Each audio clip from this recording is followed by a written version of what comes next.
Good morning. Welcome to Market Monday for September 9th, 2024. Well, the AI revolution is officially over. Hope you enjoyed it while it lasted. Only to be replaced by, you guessed it, the toothpaste revolution.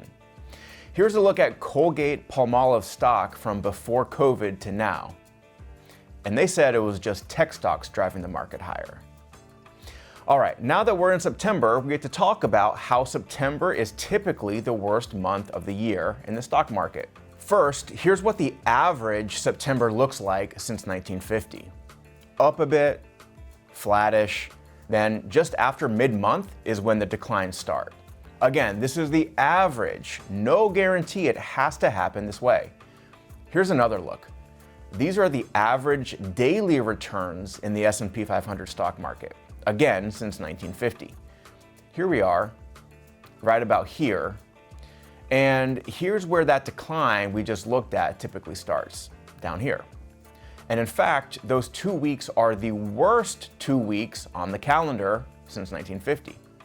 Here's the second half of June in a close second. And as a gentle reminder, back in early July, we were talking about the first half of July being the best 2 weeks of the stock market on the calendar. This year, up just about 3% during that time. And here's one last look for good measure. Here's every election year in dark blue, the last 10 election years here. Here's the last 5 election years, still spanning 20 calendar years, as election years only come around every 4 years. And here's this year right here. There's just something about the September and October timeframe during election years. And if all that wasn't enough, the US government faces a shutdown on September 30th if no spending bill is passed. Republicans are expected to push negotiations to the brink, demanding election integrity measures. So let's buckle up for a fiery showdown. Reality is, I can sit here and say this stuff all day long. But the real test is, when it actually happens, what do we do? What do we think? What do we feel? What are you going to feel? Potentially big market drops. Crazy news about who knows what for each political candidate. US federal government shutdown, potentially a lengthy one.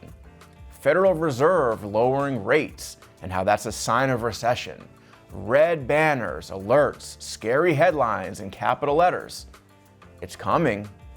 All we have to do as investors is fade the noise, absorb the volatility, stick to our plan, and possibly even take advantage of any sell-offs. It's sort of like, have you ever been flying in a plane through a storm only to get to a certain altitude and there's that beautiful blue sky? Let's always keep in mind that despite the storm clouds on the ground from time to time, that blue sky is always up above. Circling back around to the Fed lowering rates, as they're almost certainly going to do on September 18th, last week the longest yield curve inversion ended with the 10-year yield now above the 2-year Treasury yield. You can see that inversion lasted 783 days starting in July of 2022. And more likely than not, you're likely to hear about these. What happens when the yield curve uninverts is when recession seems to quickly follow. In fact, it's been a pretty reliable indicator of past recessions. No? Look how severe and long this one was. But as Chad was talking about a few weeks ago, here's that employment topic trending down here. Household surveys are thought to be less relevant each year. Consumer spending seems to be slowing down, and industrial production is looking quite strong. Perhaps we should defer to the official arbiters of recession, the NBER, and have a look at what they actually use to determine recessions. Payrolls and personal income at the top. Jobs and income are kind of important in supporting personal consumption, at about 70% of GDP. Here's GDP, economic growth right here, and then some industrial production, manufacturing, and more employment data down here. At least as of now, we are currently not in recession. Have a great week.